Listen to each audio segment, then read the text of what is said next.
स्वागत है आपका। आप देख रहे हैं आज तक। आपके साथ हूं मैं नेहा बाथम। दिवाली के इस शुभ मुहूर्त में आप सभी को ढेर सारी शुभकामनाएं। और इस खास मौके पर हम आपके लिए लेकर आए हैं एक खास पेशकश। हमारे साथ खास मेहमान मौजूद हैं, राजकुमार शास्त्री जी। बहुत बहुत स्वागत है आपका। तो राजकुमार शास्त्री से हम आज जानेंगे कि कौन सा है वो शुभ मुहूर्त, शास्त्री जी, जिसमें दिवाली का पूजन करना चाहिए। जी देखिए नेहा जी, सबसे पहले मैं आज तक टीवी चैनल के दर्शकों को दीपावली की बहुत ढेरों सारी शुभकामनाएं देता हूं। आपने बहुत सुंदर जनोपयोगी प्रश्न किया है, क्योंकि मुहूर्त का हमारे शास्त्रों में बहुत महत्वपूर्ण स्थान है। और देखिए 24 घंटे में 30 मुहूर्त होते हैं। इस बार दीपावली में 3 महत्वपूर्ण मुहूर्त बन रहे हैं। एक प्रदोष काल है जो सायंकाल में 5:46 से आरंभ होकर के 8:48 तक रहेगा। दूसरा निशीथ काल है। ये दीपावली पूजन का बहुत महत्वपूर्ण मुहूर्त होता है। इसमें भगवती काली का पूजन किया जाता है, देवी सरस्वती का पूजन किया जाता है, साथ में भगवान गणपति का पूजन, भगवती महालक्ष्मी का पूजन और साथ में कुबेर देवता के साथ में देवराज इंद्र का पूजन। लेकिन यह बहुत आवश्यक है, इस पूजन के साथ में भगवान विष्णु का पूजन भी अवश्य करना चाहिए। वह निशीथ काल है। रात्रि में 11:23 से आरंभ होगा और 12:23 तक रहेगा। ये बड़ा महत्वपूर्ण काल होता है। इसके उपरांत रात्रि के 1:19 से सिंह लग्न आरंभ होगा और वह रात्रि के ही 3:23 तक रहेगा। इस प्रकार ये 3 मुहूर्त ऐसे मुहूर्त हैं जिसमें स्वयं भगवती लक्ष्मी भ्रमण करती हैं और अपने भक्तों की मनोकामनाओं को पूर्ण करती हैं। तो आपने मुहूर्त तो बता दिया। बहुत सारे लोग अब राजकुमार शास्त्री जी यही जानना चाहते हैं कि पूजा का विधि विधान क्या हो। तो सूक्ष्म तरीके से कई लोग करते हैं, कई लोग काफी बृहद तरीके से करते हैं। तो दोनों के हिसाब से आप ये बताइए कि कैसे करें गणेश लक्ष्मी का पूजा। सर्वप्रथम स्नान इत्यादि से शुद्ध होकर के देखिए पूजन 2 प्रकार से किया जाता है। एक पंचोपचार पूजन है और दूसरा षोडशोपचार पूजन है। तीसरा एक विधान है जिसको मानसिक पूजा कहते हैं। उसमें तो किसी सामग्री की आवश्यकता नहीं होती, वो मानसिक पूजा है तो मन में होती है। लेकिन कर्मकांड में सामग्री के साथ में सर्वप्रथम स्नान इत्यादि से शुद्ध होकर के पूजा स्थान को शुद्ध करें। हो सके तो गौ के गोबर से लेपन करें, अन्यथा गंगा जल छिड़क करके उस स्थान को शुद्ध करें। एक लकड़ी की चौकी पर इस प्रकार, जैसे आपने आज तक टीवी चैनल ने ये सुंदर सजावट किया है, एक लकड़ी की चौकी पर सफ़ेद वस्त्र बिछाएं, भगवान गणपति और भगवती लक्ष्मी की प्रतिष्ठा करें। पूजा करने वाले साधक का जो भक्त है उसका मुख उत्तर दिशा की तरफ और जो पूजा कराने वाले आचार्य हैं उनका मुख पूर्व दिशा की तरफ होना चाहिए। यह सर्वोत्तम विधान है। और इसमें भगवान गौरी गणपति, भगवान कुबेर जी का चित्र या प्रतिमा है तो स्थापित करें। कलश की स्थापना बहुत आवश्यक है, क्योंकि कलश में ही सभी जितने तीर्थ हैं वो निवास करते हैं। भगवान जो है वरुण देवता का निवास होता है। और देखिए पंच तत्वों का पूजन है, जिसमें अग्नि का पूजन ज्योति के रूप में किया जाता है और कलश में जल का पूजन वरुण देवता के रूप में किया जाता है। कलश में आपने क्या क्या रखा है, एक बार वो भी बता दीजिए। देखिए कलश में तीर्थों का जल इसमें समाहित है और तीर्थों के जल के साथ में इसमें कुछ चांदी के सिक्के रखे हुए हैं लक्ष्मी के लिए और पंचरत्न इसमें डाले गए हैं। और जब हम मूर्ति का चयन करें तो किन बातों का ध्यान रखें, क्योंकि गणेश जी की सूंड को लेकर भी कहा जाता है कि इस दिशा में होनी चाहिए, उस बारे में बारीकियां कौन सी ध्यान रखें? ये आपने बहुत महत्वपूर्ण प्रश्न किया है। प्रायः लोग ये गलती करते हैं। देखिए भगवान गणपति का जो प्रतिमा है उसकी सूंड दक्षिण हाथ की तरफ मुड़ी हुई होनी चाहिए और भगवती लक्ष्मी कमल के ऊपर, कमलासना जिसको कहते हैं, कमल के ऊपर विराजमान होनी चाहिए। ये ध्यान रखना है कि यदि आप अपने घर में लक्ष्मी गणेश का पूजन, कुबेर का पूजन करते हैं तो बैठी हुई प्रतिमा चाहिए। लेकिन यदि आप अपने प्रतिष्ठान में भगवान गौरी गणेश, लक्ष्मी गणेश का पूजन करते हैं तो वहां पर खड़ी हुई प्रतिमा होनी चाहिए। अब सामग्री के बारे में बताइए कि क्या क्या सामग्री जरूरी है इस पूजा के लिए। तो मैं आपको दिखलाता हूं, सबसे जो महत्वपूर्ण है नेहा जी, ये 16 दिए हैं। देवी लक्ष्मी के पूजन में चूंकि अमावस्या हमारे शास्त्रों में 16 तिथियां हैं, तो ये 16 दिए आपने देवी लक्ष्मी के पूजन में जरूर जलाना है। इसके साथ ही आपको मैं बतलाता हूं जो महत्वपूर्ण सामग्री है। कुछ सामग्री ऐसी हैं जो कि सामान्य होती हैं, लेकिन कुछ सामग्री अलग से होती हैं जो स्पेशल सामग्री है। ये देखिए, ये खील और बतासे हैं। ये खील और बतासे का पूजन लक्ष्मी पूजन में प्रयोग किया जाता है। इससे अगर आपकी कुंडली में चंद्रमा अनुकूल नहीं है या शुक्र ग्रह की अनुकूलता नहीं है, हमेशा जीवन में जितने भी सांसारिक वैभव लग्जरी लाइफ है, वो कुंडली में शुक्र ग्रह का अनुकूल होना बहुत जरूरी है। तो इसका प्रयोग करने से शुक्र ग्रह की अनुकूलता प्राप्त होती है और साथ में लक्ष्मी की कृपा भी प्राप्त होती है।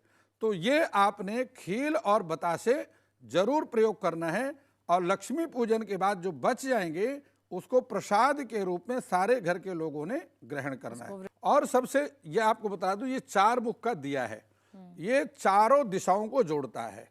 इसलिए पूर्व, वैसे तो 8 दिशाएं हैं और मुख्य रूप से वास्तुशास्त्र में 10 दिशाएं हैं, लेकिन ये 4 दिशाओं को, पूर्व पश्चिम उत्तर दक्षिण को, चारों दिशाओं की ऊर्जा को जोड़ता है। इसलिए 4 मुख का दिया, 4 मुख के दिए आपने 2 लिए हैं। 2 लिया है। एक लक्ष्मी जी के, एक लक्ष्मी गणेश की पूजा का है और एक कलश के पूजन का है। उसके अलावा आपने फल लिए हैं, फल लिया है, फूल लिए हैं। और ये सामग्री क्या है, एक बार अपने दर्शकों को दिखा देते हैं। मैं अवश्य, बिल्कुल, दर्शकों को इसका लाभ होना ही चाहिए। मैं आपको बतलाता हूं, ये धनिया है। यदि आपकी कुंडली में बुध ग्रह की अनुकूलता नहीं है, आपके बच्चों की पढ़ाई में किसी प्रकार की विघ्न बाधाएं आ रही हैं, या बच्चे पढ़ लिख गए उनको नौकरी नहीं मिल रही है, तो आपने धनिया चढ़ा करके देवी का पूजन अवश्य करना है। ये कमल का पुष्प है। ये कमल के पुष्प ना हो तो कमल के गट्टे, आप ये कमल के दाने ले सकते हैं पूजा में, और इससे अष्ट सिद्धियों का पूजन करना है। इससे अष्ट सिद्धियों की प्राप्ति, घर में सिद्ध लक्ष्मी की प्राप्ति होती है। बहुत से लोग कमल का फूल भी लेते हैं। कमल का पुष्प ले लीजिए, कमल के दाने ले लीजिए, एक ही बात है। प्रायः दीपावली में बहुत महंगे हो जाते हैं कमल के पुष्प, तो हमारे शास्त्रों में गरीबों के लिए भी उपाय हैं, अमीरों के उपाय अलग हैं। तो जो अमीर हैं वो कमल का पुष्प प्रयोग करें, जो गरीब हैं वो कमल गट्टे इकट्ठा कर सकते हैं, पूजन कर सकते हैं। फल दोनों का बराबर है। साबुत हल्दी लिया जी। अब ये देखिए, ये साबुत हल्दी है। इससे बृहस्पति ग्रह की अनुकूलता प्राप्त होती है, घर की नकारात्मक ऊर्जा समाप्त होती है और घर में सकारात्मक ऊर्जा आती है। साथ में ये चावल है। और मैं महत्वपूर्ण चीज आपको बतलाता हूं, ये आपके सामने लौंग है, इलायची है। ये लौंग का प्रयोग हमेशा, अगर आपकी कुंडली में राहु या केतु की अनुकूलता नहीं है, तो लौंग का प्रयोग और इलायची का प्रयोग करके आप राहु केतु की अनुकूलता प्राप्त कर सकते हैं। कमल दाना देवी लक्ष्मी को अर्पण करने से शनि की कृपा प्राप्त होती है। कोई न्यायालय इत्यादि में यदि किसी प्रकार से आपको परेशानी है, तो वहां आपको अनुकूल फल की प्राप्ति होती है। तो ये पान के पत्ते में रखकर चढ़ाना है या ऐसे भी चढ़ा सकते हैं? देखिए, आप पान के पत्ते में भी इसको रख सकते हैं, और पान का पत्ता तो तांबूलम बिना राजा तिलकम बिना ब्राह्मणा, तांबूल जो है, पान के पत्ते जो है देवी की पूजा में, गणेश पूजन में बहुत महत्वपूर्ण है। अन्यथा यदि आपके पास पान के पत्ते नहीं हैं तो आप लौंग का प्रयोग बिना पान के पत्ते के भी कर सकते हैं। उससे राहु ग्रह की अनुकूलता प्राप्त होती है। आपने कुमकुम लिया है। देखिए, ये बहुत महत्वपूर्ण जानकारी है आपको, क्योंकि भगवती लक्ष्मी का पूजन जब किया जाता है तो सर्वप्रथम गणेश जी का पूजन किया जाता है। और गणेश जी को तिलक आपने ये सिंदूर से करना है। रोली का प्रयोग गणेश पूजन में नहीं करना। आपने गणेश जी को जो तिलक लगाना है, ये पीला सिंदूर है, पीले सिंदूर से करना है। और ये कुमकुम है, जिसको हम रोली भी कहते हैं सामान्य भाषा में। लक्ष्मी जी के लिए ये रोली का प्रयोग करना है। लक्ष्मी जी को तिलक सिंदूर से नहीं करना, लक्ष्मी जी को तिलक ये रोली से करना है। आपने 16 दिए घी के लिए हैं, तेल के दिए ले सकते हैं या फिर नहीं? देखिए, यदि आपके पास में घी का अभाव है तो आप तेल का दिया जला सकते हैं, लेकिन तिल के तेल दिए का जलाना है। और सरसों के तेल का दिया लक्ष्मी प्रयोग में, लक्ष्मी पूजन में प्रयोग नहीं किया जाता है। चलिए पूजा की शुरुआत करते हैं, पूजा का विधि विधान जान लेते हैं राजकुमार शास्त्री जी से कि कैसे शुरुआत करनी है, कहाँ से शुरुआत करनी है। जी नेहा जी, एक महत्वपूर्ण जानकारी मैं देना चाहता हूं कि पूजा में महत्वपूर्ण है संकल्प, और संकल्प में अपने नाम का उच्चारण किया जाता है। तिथि कार्तिक का महीना, तिथि अमावस्या तिथि और वार का प्रयोग किया जाता है। सोमवार, मंगलवार, जो भी वार है उसका प्रयोग किया जाता है और अपने नाम का प्रयोग किया जाता है। और जिस मनोकामना को लेकर के आप पूजा कर रहे हैं, उस मनोकामना की अरदास, उस मनोकामना का संकल्प देवी के चरणों में किया जाता है। सबसे पहले अब चूंकि दर्शकों को और ये पूजन को हम प्रैक्टिकल करके दिखाते हैं कि किस प्रकार से आपने अपने घर में देवी लक्ष्मी का पूजन करना है और किस प्रकार से मन इच्छित फल आप प्राप्त कर सकते हैं। तो सबसे पहले हम आचमन करेंगे। आप पहले आचमन कर लीजिए। आचमनीयम हरे विष्णु माधवम पुंडरीकाक्ष पुरातुः। ओम केशवाय नमः, नारायणाय नमः, माधवाय नमः, ऋषिकेशाय गोविंदाय मधुसूदनाय नमः। उसके बाद एक पुष्प से या पत्ते से जल अपने ऊपर थोड़ा छिड़काव करना है और इसके बाद संकल्प करना है। संकल्प में आपने अपने नाम का उच्चारण करना है, कार्तिक का महीना उच्चारण करना है, फिर अमावस्या तिथि है और ऐसा उच्चारण करके अपने गोत्र का उच्चारण करना है। और जिस मनोकामना को लेकर आप पूजन कर रहे हैं वो मन की मनोकामना भगवती के चरणों में गुप्त रूप से लगा करके चावल पुष्प को देवी के चरणों में अर्पित कर देना है। अब 4 बार आप पुष्प से पहले गणेश जी को जल अर्पण करना है, फिर देवी लक्ष्मी के चरणों में जल अर्पण करना है। ओम पादयोर्वाद्यम हस्तयोर आर्घ्यम मुखे आचमनीयम सर्वांगे स्नानीयम जलम समर्पयामि। अब मैं ये चाहता हूँ नेहा जी कि आप थोड़ा थोड़ा एक खील और बतासे भगवती लक्ष्मी और गणेश जी के चरणों में चढ़ाते रहेंगे। ओम चपलायै नमः पादौ पूजयामि, चंचलायै नमः जानुनी पूजयामि, ओम कमलायै नमः, बार बार चढ़ाते रहेंगे।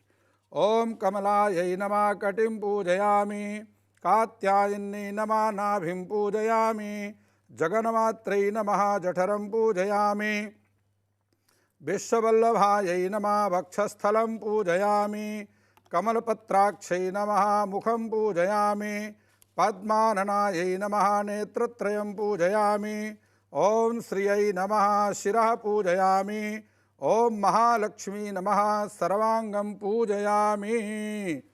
अब हल्दी चढ़ाएंगे। एक नहीं 8 अष्ट लक्ष्मी का पूजन करने के लिए अष्ट सिद्धियों का पहले पूजन करेंगे, फिर अष्ट लक्ष्मी का कमल पुष्प से पूजन करेंगे। एक ही बार में ओम एक करके चढ़ाते रहेंगे।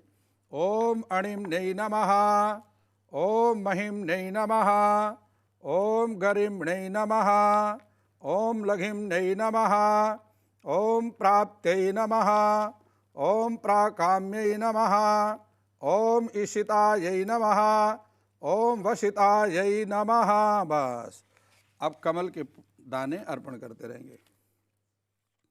ओम आद्यलक्ष्मी नमः, ओम विद्यालक्ष्मी नमः, ओम योगलक्ष्मी नमः, ओम भोगलक्ष्मी नमः, ओम ऐश्वर्यलक्ष्मी नमः, ओम धनलक्ष्मी नमः, ओम वैभवलक्ष्मी नमः, ओम संतानलक्ष्मी नमः, ओम गजलक्ष्मी नमः।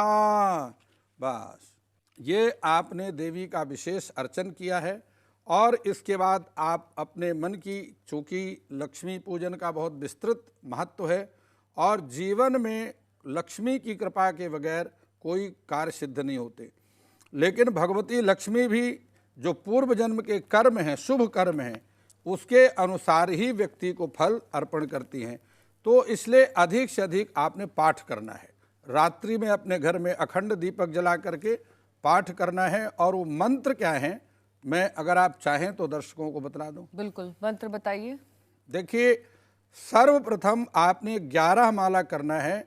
ओम गंग गणपतये नमः, ये भगवान गणपति का मंत्र है। उसके बाद आपने 11 माला लक्ष्मी के मंत्र का जाप करना है। ओम श्रीं ह्रीं श्रीं कमले कमलालये प्रसीदत प्रसीदत श्रीं ह्रीं श्रीं महालक्ष्मी नमः। इस मंत्र का भी 11 माला जाप करना है। अब आपने देवी लक्ष्मी को फल अर्पण करने हैं। या फल निर्जाः अफला अपुष्पाः यांज पुष्पणे बृहस्पति प्रसूतास्तानो वच्छन्द गुम्हसः। मीठा। अब आपने देवी को ऐसे प्रसाद दिखा दीजिए। देखिए, यह ध्यान रखना है आपने, देवी लक्ष्मी की पूजा में दूध से बनी मिठाई का प्रयोग करना है, क्योंकि दूध का देवी लक्ष्मी से बहुत घनिष्ठ संबंध है। तो आप ऐसे दिखा दीजिए, दिखाकर 5 बार जल घुमा दीजिए। ओम नाभ्या आसीदंतरिक्षगुं शीर्षणोरद्योः सामावर्तयताः पदभ्यां भूमिर्देशा श्रोत्रांस्तथा लोकान् कल्पयन्ना। ओम प्राणाय स्वाहा अपानाय स्वाहा व्यानाय स्वाहा समानाय स्वाहा उदानाय स्वाहा मध्ये मध्ये पानीयं मुखे आचमनीयम् उत्तरापोषणं जलम समर्पयामि। ये संपूर्ण पूजन के उपरांत भगवती की आपने आरती करनी है। तो दिए और आरती में आपने ये 16 दिए जलाने हैं। अब ये देवी लक्ष्मी की 16 बत्तियां हैं, 16 बत्तियों से आरती आपने करना है। ओम जय लक्ष्मी माता मैया जय लक्ष्मी माता, तुमको निस दिन ध्यावत मैया जी को सदा मनावत हर विष्णु विधाता। ओम जय लक्ष्मी माता। इस प्रकार से देवी लक्ष्मी की संपूर्ण आरती का गायन करके एक बार जल घुमा दीजिए आरती की चारों तरफ। जलेन शीतलीकरणं पुष्पै देवाभिवंदितम् आरोग्यार्थे आरार्तिक्यम प्रतिग्रहणम मंत्र पुष्पांजलि। पूजन के उपरांत आपने कुछ पुष्प हाथ में लेकर के पुष्पांजलि करनी है। नाना सुगंधि पुष्पाणि यथा कालोद्भवानि च पुष्पांजलिर्मया दत्त गृहाण श्री परमेश्वरी भगवती महालक्ष्मी नमः। मंत्र पुष्पांजलि समर्पयामि। एक बार जल छीट दीजिए। अनया पूजायाः प्रियंताम नमो। बोलिए धनलक्ष्मी मातु की जय। ये मंत्र पुष्पांजलि है। इसके बाद एक बार भगवती लक्ष्मी की परिक्रमा करनी है और परिक्रमा करने के बाद सबसे अंत में क्षमा प्रार्थना करना है कि मंत्रहीनम क्रियाहीनम भक्तिहीनम सुरेश्वरी यत्पूजितम मया देवी परिपूर्णम तदस्तु में। हे महालक्ष्मी, हम मंत्र नहीं जानते, विधि नहीं जानते और आपकी किसी प्रकार से हमसे पूजा में त्रुटि हो, आप हमारी गलतियों को क्षमा करें और हमारे प्रणाम को स्वीकार करें, हमारे द्वारा की गई पूजा को ग्रहण करें। और विसर्जन से पहले प्रार्थना यह और अवश्य करनी है कि मेरे घर में शुभ लाभ स्थैर्य धैर्य आरोग्यता रिद्धि सिद्धि इनकी का निरंतर निवास बना रहे और मेरे घर में आवाहित जो अन्य तमोगुणी देवता हैं वह अपने अपने स्थान को प्रस्थान करें। जब कभी मैं आपका पुनः पूजन करूं, मेरे घर में कोई मंगल कार्य हो, मैं आपका आवाहन करूं, तो पुनः पूजा को ग्रहण करने के लिए आप अवश्य पधारें। इस प्रकार प्रार्थना करके चौकी को हिला देना है, कलश का नारियल उतार देना है और वह जो कलश का जल है वह थोड़ा चरणामृत के रूप में पान करना है। शेष जल को पूरे घर में छिड़काव करना है और बचे हुए जल को जल में मिलाकर स्नान करना है। तो इस प्रकार से आपकी संपूर्ण पूजा संपूर्ण होगी और आपकी मनोकामना भगवती लक्ष्मी पूर्ण करेंगी। बहुत बहुत शुक्रिया शास्त्री जी हमारे साथ इस कार्यक्रम में शामिल होने के लिए और तमाम विधि विधान बताने के लिए। तो ये दीपावली आपके लिए शुभ हो, मंगल हो, इसी कामना के साथ हमें दीजिए इजाजत। और ये जो दीपावली है आप सभी के लिए मंगलकारी आने वाले वक्त में स्वास्थ्य लाभ लेकर आए और ये कामना संपूर्ण आज तक परिवार आपके लिए करता है। बहुत बहुत शुक्रिया शास्त्री जी, हमें दीजिए इजाजत। देश और दुनिया की तमाम खबरों के लिए देखते रहिए आज तक।